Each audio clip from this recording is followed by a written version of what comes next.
Allez, double ration de Toto Wolff. Alors là, on part sur des déclarations choc, hein, clairement. Wolff promet à Hamilton un 8e titre de champion de F1. Nous aurons son 8e titre.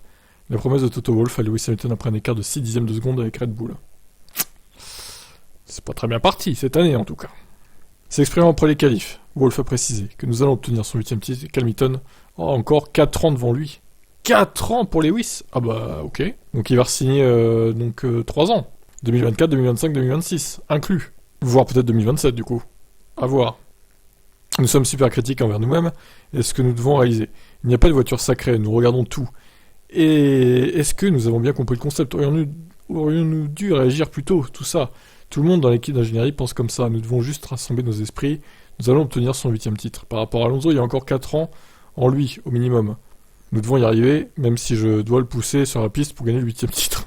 Et oui, Toto Wolff qui va pousser Lewis Hamilton pour l'aider à gagner son titre. Évidemment, j'imagine la scène cocasse. Wolff estime que l'écart avec Red Bull est d'environ 4 dixièmes alors que Mercedes n'a fait qu'un seul tour en Q3. L'écart n'est pas spectaculaire compte tenu du fait que nous avons utilisé qu'un seul pneu à la fin. Bon, ça je l'avais lu tout à l'heure. On va pas redire tout ça, ce qui s'est passé là. Donc ils auraient perdu 2 dixièmes à cause de ça. Bon, ça ne fait pas la pole quand même. Il y a 4 dixièmes et demi de marge quoi. Encore, presque 5. Ce qui est énorme. Donc Wolff enterre le package actuel. Je pense pas que ce package va être compétitif à terme. Nous avons fait de notre mieux pendant l'hiver et maintenant nous devons nous réunir, nous asseoir avec les ingénieurs qui ne sont absolument pas dogmatiques sur quoi que ce soit. Il n'y a pas de tabou. Et décider quelle est la direction de développement que nous devons poursuivre afin d'être compétitifs pour gagner des courses. Ce n'est pas comme l'année dernière où l'on marque beaucoup de podiums, on marque beaucoup de podiums et on finit par y arriver. Je suis sûr que nous pouvons gagner des courses cette saison. Mais comment ? Parce que le concept est raté. Donc il faut changer toute la voiture. Est-ce que vous allez avoir les moyens financiers à cause du budget de cap de faire ça en fait ? Moi je veux bien, s'ils y arrivent en cours de saison, mais il faut faire très très vite en fait, le changement. Et je sais pas, au Grand Prix d'Espagne, il faut une nouvelle voiture, maximum quoi. Et une voiture qui fonctionne, qui peut gagner régulièrement.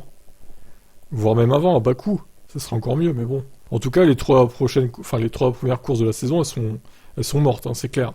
Ils vont pas changer la voiture d'ici Bakou, d'ici Jeddah ou Melbourne. C'est trop tôt, c'est mort. À la limite, ce qui peut les arranger, c'est vraiment la pause qu'il y a entre l'Australie et Bakou. 1 mois.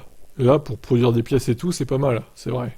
Wolff a refusé de blâmer le directeur technique Mac Elliott pour avoir persisté avec la conception audacieuse de Mercedes et a insisté sur le fait que l'équipe travaillera ensemble pour résoudre ces problèmes. Dans cette équipe, nous blâmons le problème et non la personne à la fin. J'ai des responsabilités et je devrais me virer moi-même si je veux faire quelque chose. Eh ben oui, auto-vire-toi, Wolff. Nous avions donc tous les ingrédients pour réussir, les personnes et les infrastructures qui ont permis de remporter 8 championnats d'affilée. On s'est trompé l'année dernière, nous avons pensé que nous pourrions réparer en restant sur ce concept de voiture. Ça n'a pas marché. On doit se concentrer sur ce que nous pensons être la bonne direction, sur ce qui nous manque. Et donc, les données de ce week-end sont très importantes. On a vu sur les données GPS où est-ce qu'il nous manque des performances. Et nous avons vu où nous sommes bons. Nous avons juste besoin de savoir ce qu'il faut faire. Si ça consiste à coller de plus gros pontons sur la voiture ou des choses vraiment subtiles qui apportent de la performance, c'est une question différente. Il est certain qu'au sein du groupe, nous allons nous engager sur des chemins inexplorés. Ouais, alors ça, des chemins inexplorés, c'est un peu inquiétant, parce qu'au final, les chemins inexplorés, ils peuvent ne pas marcher aussi, quoi. Ouais, c'est des déclarations qui tentent de nous rassurer, mais moi, je suis pas très rassuré, personnellement, en tant que fan de Mercedes.